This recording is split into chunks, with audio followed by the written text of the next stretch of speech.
ఆయన మార్గమును పోతూ ఉండగా పుట్టుకతోనే గుడ్డివాడైన ఒక మనుషుడు కనబడ్డాడు. ఆయన శిష్యులు ఆయనను ఇలా అడిగారు, బోధకుడా, వీడు గుడ్డివానిగా పుట్టడానికి ఎవరు పాపం చేశారు, వీడా లేక వీని కన్నవారా? అప్పుడు యేసు అన్నాడు, వీడు కానీ వీని కన్నవారు కానీ పాపం చేయలేదు, కానీ దేవుని క్రియలు వీని యందు ప్రత్యక్షపరచబడడానికే వీడు గుడ్డివాడిగా పుట్టాడు. పగలు ఉన్నంత వరకు నన్ను పంపిన వాని క్రియలు మనం చేస్తూ ఉండాలి. అయితే రాత్రి వస్తుంది, అప్పుడు ఎవరూ పనిచేయలేరు. నేను లోకంలో ఉన్నప్పుడు లోకమునకు వెలుగు అని యేసు తన శిష్యులతో చెప్పాడు.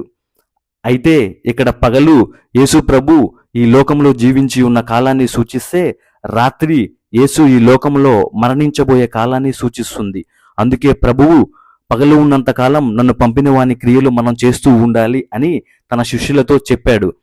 ఆయన ఈ విధంగా చెప్పి నేల మీద ఉమ్మి వేసి ఉమ్మితో బురద చేసి ఆ గుడ్డివాని కన్నుల మీద ఆ బురద పూసి, నీవు సిలోయమును కోనేటికి వెళ్ళి అందులో కడుగుకొనుము అని ఆ గుడ్డివాడితో చెప్పాడు. సిలోయమను మాటకు పంపబడిన వాడని అర్థము. ఆ గుడ్డివాడు వెళ్ళి కడుగుకొని చూపు గలవాడై వచ్చాడు. అయితే అసలు ప్రభువు ఎందుకు నేలమంటిని ఉమ్మి బురదను ఉపయోగించాడు? దీనికి 3 కారణాలు కలవు. 1, దేవుడు మనిషిని సృష్టించిన విధానాన్ని గుర్తు చేయడానికి.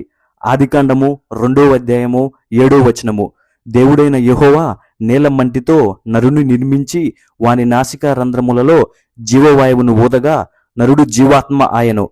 ప్రభువు మొట్టమొదటి మానవుడైన ఆదామును కూడా ఇలాగే నేల మట్టితో నిర్మించాడు. యేసు తన ఉమ్మిని నేల మట్టితో కలపడం ద్వారా ప్రభువు దూరం నుంచి కాకుండా ఆ గుడ్డివాడిని వ్యక్తిగతంగా దగ్గర ఉండి స్వస్థపరిచాడు అని మనకు తెలియపరుస్తుంది.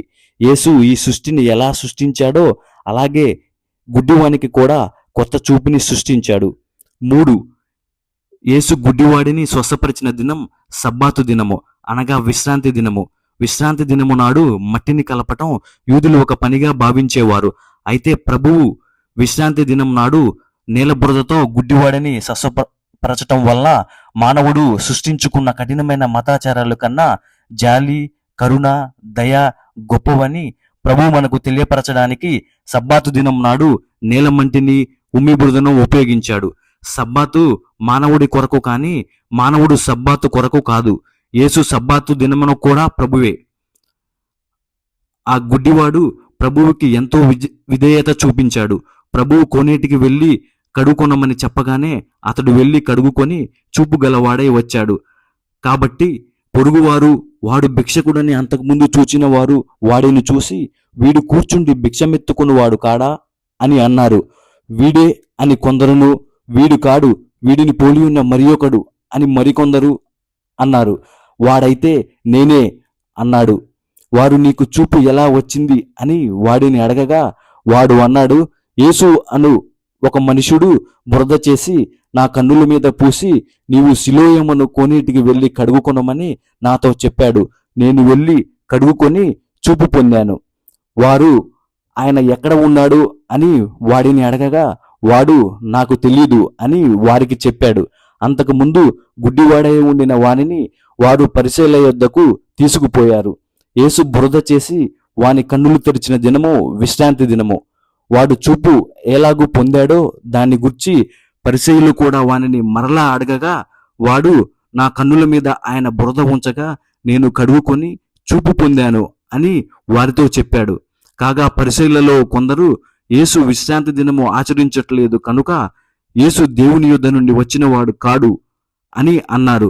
మరికొందరైతే, పాపి అయిన మనుష్యుడు ఇలాంటి సూచక్రియలు ఎలాగూ చేయగలుగుతాడు అని అన్నారు. ఇలా వారిలో భేదాభిప్రాయాలు వచ్చాయి. కాబట్టి వారు మరలా ఆ గుడ్డివానితో, అతడు నీ కన్నులు తెరిచినందుకు నీవు అతని గురించి ఏమనుకొనుచున్నావని అతన్ని అడగగా వాడు, ఆయన ఒక ప్రవక్త అని అన్నాడు. వాడు గుడ్డివాడై ఉండి చూపు పొందాడు అని యూదులు నమ్మక చూపు పొందిన వాని తల్లిదండ్రులు పిలిపించి, గుడ్డివాడై పుట్టినని మీరు చెప్పు, మీ కుమారుడు వీడేనా? అలాగైతే ఇప్పుడు వీడెలాగో చూస్తున్నాడు అని వారిని అడిగిరి. అందుకు వాని తల్లిదండ్రులు, వీడు మా కుమారుడే అని, వీడు గుడ్డివాడిగా పుట్టాడు అని మాకు తెలుసు. ఇప్పుడు వీడెలాగో చూస్తున్నాడో మాకు తెలియదు. ఎవడు వీని కన్నులు తెరిచెనో అది కూడా మేము ఎరగము. వీడు వయసు వచ్చినవాడు, వీనినే అడగండి, తన సంగతి తానే చెప్పుగలడని వారితో అన్నారు. వాని తల్లిదండ్రులు యూదులకు భయపడి అలా చెప్పారు. ఎందుకనగా ఆయన క్రీస్తు అని ఎవరైనాను ఒప్పుకుని ఎడలా వానిని సమాజ మందిరంలో నుండి వెలివేతుమని యూదులు అంతకు మునుపు నిర్ణయించుకుని ఉన్నారు. కావున వాని తల్లిదండ్రులు వాడు వయసు వచ్చినవాడు, వానిని అడగండి అని అన్నారు.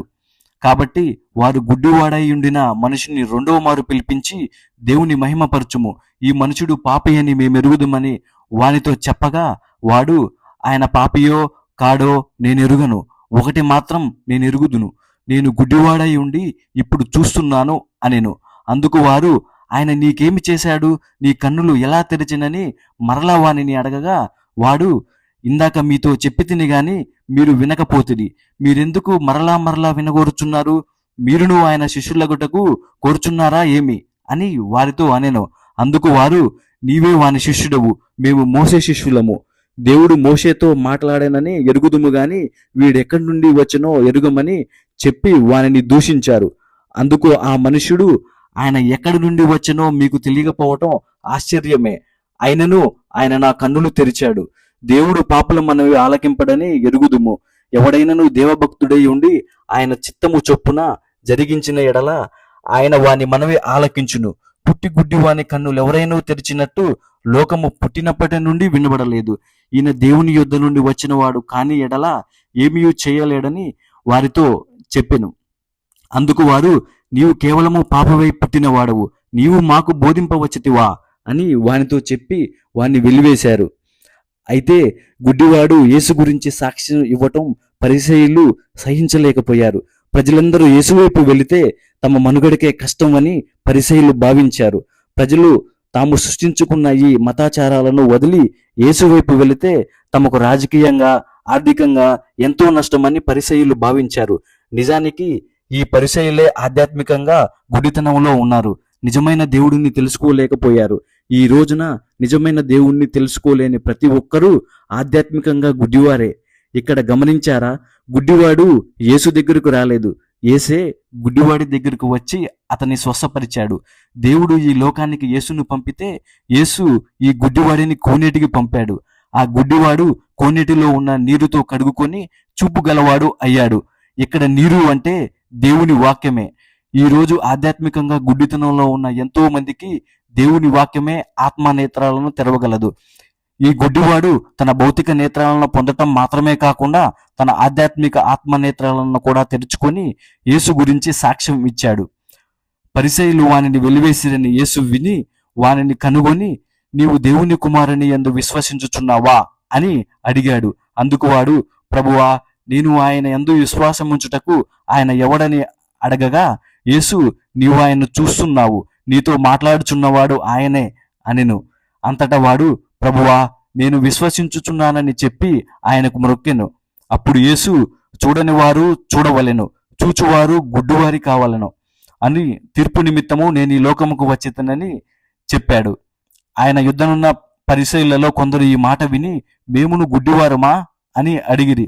అందుకు యేసు, మీరు గుడ్డివారైతే మీకు పాపము లేకపోవును గాని చూచుచున్నామని మీరిప్పుడు చెప్పుచున్నారు గనక మీ పాపము నిలుచున్నదని చెప్పాడు.